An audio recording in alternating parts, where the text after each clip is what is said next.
তুমি যদি সবসময় 60 থেকে 70 নাম্বারের মধ্যে আটকে যাও, তবে এবার ফাইনালে 90+ নাম্বার পেয়ে সবাইকে চমকে দিতে পারো।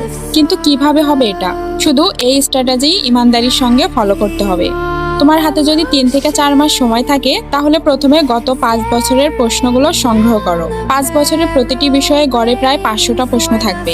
এর মধ্যে প্রায় 200টা প্রশ্ন আছে যেগুলো প্রতি 2 থেকে 3 বছর পর পরই রিপিট হয় এবং এগুলোর মার্কসও বেশি থাকে। প্রথমে ওই 200টা রিপিট প্রশ্ন সিলেক্ট করো এবং পরের 3 থেকে 4 মাসে এগুলো একদম ভালোভাবে প্রস্তুত করো। প্রতিটি উত্তর কমপক্ষে 5 বার লিখে রিপিট করো। এরপর বাকি 300 প্রশ্নের মধ্যে 150টি প্রশ্ন অন্তত 3 বার রিপিট করো, আর বাকি 150টি প্রশ্ন অন্তত 2 বার রিপিট করো। শেষে পুরো 5 বছরের সব প্রশ্নপত্র এক্সাম টাইম লিমিটের মধ্যেই সমাধান করবে। তারপর কোনো শিক্ষক বা বন্ধুকে দিয়ে চেক করিয়ে নেবে। যেখানে ভুল হবে সেগুলো আবার রিভাইজ করবে। এভাবে পড়াশোনা করলে তোমার রেজাল্ট আগে থেকে অবশ্যই উন্নতি হবে।